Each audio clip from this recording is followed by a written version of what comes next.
안녕하세요 시청자 여러분. 오늘은 고준석 대표님 모시고 말씀 나누겠습니다. 대표님 안녕하십니까? 네, 안녕하세요. 네. 먼저 최근 집값 추이부터 좀 점검하고 가려고요. 네.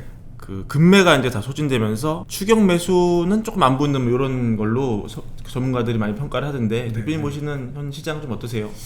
저는 뭐 원래 연초부터 시장을 좋게 봤으니까 그렇죠. 맞아요. 욕도 참 상반기에는 엄청 먹었어요. 어떤 욕이 좀 있었습니까? 방송에서 얘기하기에 적합하지 않은 네, 정도의 적합하지 않은 그런 욕들이 대부분 센 것들이 되게 많았었죠. 지금 시장은 뭐 1월하고 지금은 완전히 온도가 많이 틀리죠. 달라졌죠. 네, 많이 틀리고 거래량이 많이 늘어나고 있고, 거래량이 늘어나는 그 요인 중에 하나가 자금 조달이 용이해서 그런 것 같아요. 대출 규제 완화. 네.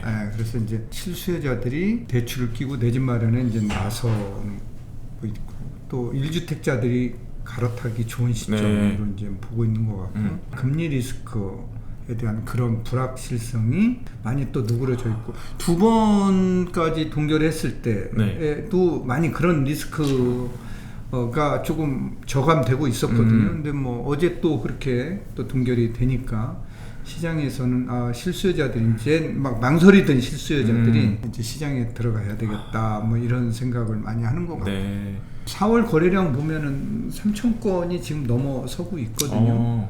근데 이제 5월 거래량은 뭐 6월 말까지 신 거니까 좀 지켜봐야 되겠지만, 그래서 이제 거래량이 늘어난다는 것은 금매물이 이제 다 소진되고 반등하고 있다, 이렇게 봐도 될 것 같아요. 근데 과거에 이제 대표님도 여러 사이클을 보셨지만 어떤 분들은 이런 얘기를 하시더라고요. 2008년에 집값이 많이 떨어지고 2009년에 좀 반등을 하긴 했거든요. 근데 그 뒤로 이제 계속 몇 년을 흘렀단 말이에요. 그래서 이번 이 반등도 약간 2009년과 비슷할 수도 있지 않겠느냐, 이런 우려를 좀 제기하는 분도 있는데 어떻게 좀 생각하십니까?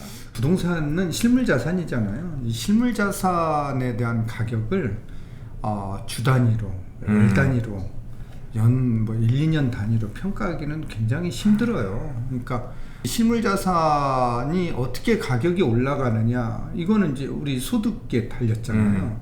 그 다음에 통화량에 달린 거잖아요. 그래서 IMF 때 98년도에 보면은 우리나라 1인당 국민 소득이 8,100불이었거든요. 8,100불이었어요? 근데 이제 지난해 우리가 32,000불이었고, M2 통화량 기준으로 보면은 IMF 때 당시가 이제 640조 원. 그런데 작년에가 3,785조 원. 그러니까 이제 통화량이 늘어난다라는 거죠. 근데 IMF 때 집값하고 지금의 집값은 틀리다라는 거죠. 2008년 금융위기 때 집값하고 지금 집값은 오르다가 떨어질 수도 있죠. 근데 지금 와서 보면은 훨씬 더 이런 통화량이나 이 소득 대비해서 실물자산 가격은 올라와 있다라는 거죠. 자, 이런 걸 감안하면은 부동산의 내 집 마련, 또 부동산의 투자는 순간의 전략으로 이렇게 판단을 하고 시장에 진입해서는 안 될 것 같아요. 좀 긴 호흡으로 5년 또는 10년, 이게 중장기 전략, 5년 10년 텀으로 보지 않으면은 내 집 마련 못하죠. 그때 생각은 못하죠. 그런데 분명 지금 작년 7월부터 지난 뭐 1월 최근까지도 부동산 가격이 떨어진 지역이 있으니까, 떨어졌다 하더라도 2008년보다는 오른 상황이죠. 분명히 많이 오른 상태거든요. 그런 걸 보자라는 거예요. 그래서 향후에 이제 우리가 1인당 소득이 35,000불을 넘어서 4만 불, 5만 불로 간다. 그러니까 10년 뒤에 우리 소득이 얼마냐? 그래서 만약 5만 불로 간다 라고 했을 때 그럼 집값은 반값이 되겠느냐. 통화량은 뭐 여러 가지, 저는 뭐 제가 이제 은행에 오래 있었으니까 이 M2가 어떻게 늘어나느냐는 잘 알고 있잖아요. 근데 M2 통화량은 세 가지 요소에 의해서 크게 뭐 늘어나잖아요. 외국인 투자, 무역수지 흑자, 또 하나는 우리 내수 경기에 의해서 일어나잖아요. A라는 사람이 1억 원을 은행에 예금하면은 그게 이제 M2가 증가하는 거잖아요. 풀려나가니까. 근데 은행은 이 1억 예금 받은 거를 가지고서 지급 준비율 10%, 한국은행에 맡겨놓고 90%는 또 대출해 줄 수 있는 거 아니에요. 90% 대출 받은 사람이 이걸 가지고 집을 산다라는 거죠. 그럼 집 한 사람은 이 돈 9천만 원을 또 은행에 예금하면은 또 통화량이 늘어나는 거잖아요. 이게 이제 신용 창조잖아요. 그렇죠. 예, 그래서 이제 이거에 의해서 통화량은 늘어나는데 지금 대출금도 굉장히 많이 늘어나고 있잖아요. 은행권 대출금이 지난해 말 기준으로 2,000조 원, 비금융권 대출이 1,200조 원, 3,200조로 지금 늘어나니까 네. 대출이 늘어난다는 것은 통화량도 늘어날 수밖에 없는 구조다라는 거죠. 예, 보면 작년 연말 대비 올해 지금 지난달 4월까지 통화량이 5조가 늘었어요. 많이 늘었네요. 무역 수지는 적자잖아요. 적자잖아요. 적자임에도 불구하고 통화량은 지금 늘었다라는 거죠. 자, 이런 거를 고려를 한다라고 하면은 집값이 반토막 나기는 어렵다. 쉽지 않아 보인다라는 거예요. 그래서 이제 그렇게 되면 우리 경제가 엉망이 된다라는 얘기죠. 예. 알겠습니다. 이 방송을 보고 만약에 집을 이제 사야겠다고 마음먹은 30대 직장생활 오래 하지 않은 그런 친구분들이 있다면 요새 보니까 여기가 좀 장기적으로는 유망해 보인다. 이런데 일자리가 몰리고 이런데 부가 몰린다. 네네. 좀 인사이트로 찍어주시면 이제 서울 지역에서 일자리가 가장 많은 데가 마곡이에요. 마곡이에요? 예, 마곡지구 아래 내 집 마련을 못 하시는 분들은 그 배우지라고 볼 수 있는 가양동, 가양동, 등촌동 이런 지역을 조금 살펴보면은 아직도 5억 원 정도 전세 끼고 내 집 마련을 할 수 있는 그런 아파트들이 있거든요. 또 한강변에 위치한 아파트들이 있어요. 네. 예. 그래서 이제 이런 걸 조금 보셔야 될 것 같고 수도권 중에서는 최근에 용인 남산 용인. 이동욱 반도체. 그 반도체 클러스터를 발표를 했잖아요. 300조 규모의 공장을 짓는다고 했는데 거기 배우지가 바로 동탄 신도시거든요. 예, 동탄 신도시에 지금 아파트 가격이 많이 조정되고 많이 떨어졌거든요. 그러면 일자리가 어마무지하게 느는 네. 지역이거든요. 그죠? 그러니까 이제 동탄은 같이 묶어질 수밖에 없어요. 바로 옆에요. 예, 예, 남사가 바로 옆이기 때문에 물론 오산도 있습니다. 경기도 네. 오산도 있는데 동탄 신도시가 더 크고 뭐 배우지로서의 역할을 뭐 많이 할 것 같고요. 네. 특히 동탄역에는 GTX 그렇죠. A가 또 쓰잖아요. 예. 이제 여기에 내 집 마련을 한다라고 하면은 뭐 굉장히 의미가 있겠죠. 네. GTX 개통되면은 삼성까지 20분이면 가니까요. 그렇죠. 네, 그런 거를 고려한다라고 하면 그렇게 일자리가 느는데. 이런데 내 집 마련하는 게 좋을 것 같아요. 그래서 서울 지역 같은 경우는 마곡, 배우지 이런 지역을 조금 보시면 좋을 것 같고 네. 수도권 지역은 동탄 이런 지역을 조금 보시면 좋을 것 같다. 이런 거죠. 그렇군요. 근데 직장이 위치에 따라서 서울 서부에 집을 사거나 혹은 용인 근처 화성 쪽에서 집을 사기 좀 어려운 분들 네. 나는 마곡도 안 되고 동탄도 도저히 거리가 멀어서 안 될 것 같다. 네.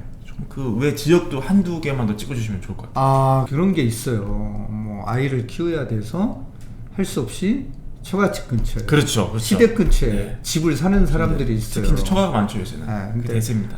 조금 오를 때 사놓고 네. 처가 근처에는 전세 살아라. 이거죠. 그렇군요. 직장 가까운 데 사지 말고 오를 만한 데 사놓고 거기서 직장 전세 가까운데 살아라. 전세 월세 살아라. 이거죠. 전세 끼고 사놓고 여기에 전세 살아라. 그러니까 대표님 얘기를 들어보니까 서울에는 이 마곡 근처를 이길 만한 곳이 지금 없나 보네요. 물론 그거보다 더 좋은 지역이 많은데 가성비 따지면 2030 무주택자들이 내 집 마련하기에 금액대가 5억 원대 가지고서 살 수 있는 지역이 이제 그 지역이다라는 거죠. 그래서 이제 그 지역을 조금 보시면 좋을 것 같고요. 한 군데 정도 더 말씀을 드린다라고 하면 이제 학군이 조금 좋은데, 학군 교육 환경이 좀 좋은데 5억 원대로 조금 내 집 마련하기 좋은 데가 이제 노원구 중계동이죠. 거기에 이제 학원가가 밀집해 있고, 그죠? 은행사 거리. 그래서 이제 요 지역의 아파트들을 보면은 또 30년 이상 된 아파트가 지금 안전진단을 준비하고 있고 또 예비 안전진단이 또 통과된 데도 있고, 자 이런 데는 이제 조금 산울만 하고 내 집 마련 할 만한 그런 지역이 아닌가. 그렇게 보이고 있습니다. 또 이제 송파 같은 데도 뭐 괜찮은데 여기는 이제 금액이 좀 올라가죠. 평당 가격이 조금 올라간다라는 거예요. 그래서 이런 지역을 좀 중심으로 보면은 내가 꼭 강남 아니면 나는 안 사 이게 아니라 내 몸에 맞는 내 집 마련 전략이 되게 중요한데 내 몸에 맞는 내 집 마련 전략이란 돈에 맞춰야 된다라는 거예요. 예, 돈에 맞춰서 내 집 마련 실행을 빨리 하는 게 좋지. 여기에서 가격이 좀 더 떨어지지 않을까? 가격이 더 떨어지기를 기다리다가 매수 시점을 실기하는 사람들이 되게 많아요. 예, 근데 누구도 이게 바닥이다 라고 얘기하기는 쉽지 않다라는 거죠. 순간의 전략 가지고는 못한다라고 말씀드렸지만, 그래서 크게 보고 가자라는 거예요. 앞으로 10년 뒤에 우리 소득이 얼마 정도 될 것이냐, 통화량은 얼마 정도 늘어날 것이냐. 그러니까 2008년도에 우리나라 통화량이 1,400조 원이었거든요. 근데 벌써 2.6배가 오른 거예요. 그쵸. 통화량이 3,700조였으면은. 그러니까 이런 것들을 감안을 한다라고 하면 10년 뒤의 통화량, 1인당 총소득 얼마 될 거냐, 이거 따져보고 그러면 내 집 마련을 뭐 장기간 이런 계획에 의해서 사면은 괜찮지 않을까요? 알겠습니다. 요새 그 서울시가 그 여의도 있죠, 여의도에 제2세종문화회관도 짓고 무슨 뭐 역도 만든다 그러고 이 물길 따라 흐르는 여의도를 굉장히 좀 맨하튼 못지않은 그런 그 금융 중심지로 부상시키기 위해서 많이 좀 애를 쓰던데 중장기 여의도의 장래는 좀 어떻게 보십니까? 여의도에 이제 아까도 얘기했지만 일자리거든요. 일자리가 많이 들어가는 지역이라고 하면은 거기가 원래 이제 방송 금융 중심의 일자리가 있는 데잖아요. 방송은 이제 좀 빠졌죠. 방송은 이제 지금 뭐 많이 빠져나갔고. 그래서 금융 중심의 그런 이제 일자리로 자리가 잡았는데 여기에 이제 그러한 업무용 오피스를 짓고 그러면은 그쪽으로 이제 대기업들이 들어갈 수밖에 없고 일자리가 늘어나는 거잖아요. 그러면 거기에 이제 주택 가격, 거기에는 뭐 상가 공업 빌딩들이 없으니까요. 그러니까 빌딩 큰 거를 뭐 1조, 2조 주고 살 수는 없으니까요. 그러니까 거기에 주택 시장은 자족 기능을 갖춘 그런 여의도라는 거죠. 그래서 미래 가치는 있다라고 봐야 되겠죠. 그래서 그런 걸 감안하면은 미래 가치는 일자리가 있기 때문에 되게 좋다. 다만 교육 환경은 조금 고려해 봐야 되겠다라는 거죠. 한계가 있다는 중, 초, 중, 고는 있는데 학원가가 없다라는 거예요. 그래서 이제 거기로 가면 중산층들은 학원을 반포나 뭐 마포나 심지어는 대치동까지 보내야 되는 이런 상황이죠. 그런 걸 고려하면은 중산층들, 초, 중, 고생들 자녀가 있는 가정들은 고민을 조금 해야 되겠죠. 이 대표님이 부자들 상담 많이 하시잖아요. 이분들의 생각을 들으면 앞으로 서울의 부의 흐름이 어떻게 흘러갈지를 알 수 있을 텐데 지금 한남 뉴타운이 또 막 뜨고 있지 않습니까? 여기를 부자들은 어떻게 생각하는지, 그리고 말씀하신 여의도를 포함해서 이 여의도와 이 한남 뉴타운과 강남을 두루두루 부자들은 좀 어떻게 중장기적으로 보고 있는지. 우리가 강북에 보면은 재개발하는 데가 한남 뉴타운이 있고요. 1, 2, 3, 4, 5구역이 있고요. 성수가 있죠. 성수 1지구, 2지구, 3, 4지구가 있고요. 그 다음에 이제 여의도가 이제 이렇게 모여 있는 형태잖아요.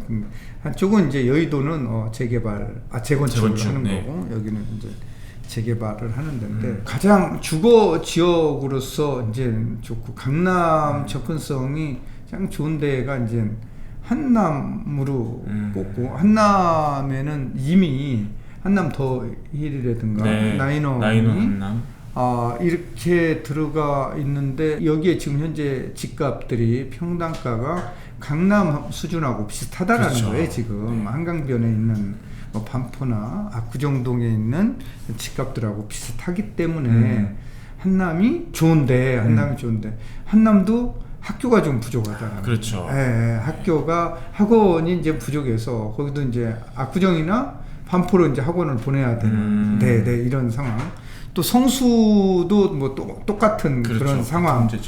그런데 이제 성수는 또 서울시에서 거기 업무 공간을 또 한 20만 평 정도 또 오피스를 또 공급할 계획이 있어. 일자리가 또 늘어날 수밖에 없는 그런 지역이거든요. 자족 기능을 거기도 이제 갖추는 거죠.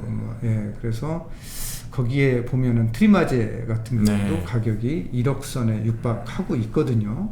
1, 2, 3, 4지구도 한강이 이제 조망이 되는 네. 지역이기 때문에 지면은 여기도 이제 만만치 않은 그런 지역이고, 여의도도 또 아까 뭐 얘기한 대로, 그래서 이제 요 세 지역에서 강북에 어디가 1등이냐, 네. 어디가 2등이냐, 이거 제기는 도토리 키재기로 이제 비슷비슷할 것 같다. 생각하는 네. 것 같은데, 본인 취향에 의해서 이제 가는데, 한남이 거기가 정비가 다 된다라고 하면은 여기가 더 위다. 네, 거기가 좋은데, 지금 뭐 다른 지역들은 토지거래 허가구역으로 묶여 있어요. 그렇죠. 한남만 제외돼 있어요. 맞아요. 네, 한남만 제외돼 있는데, 그래서 아무래도 투자자들의 발길은, 실수요자들의 발길은 한남으로 가지 않나, 네. 이렇게 보고 있는 거죠. 네.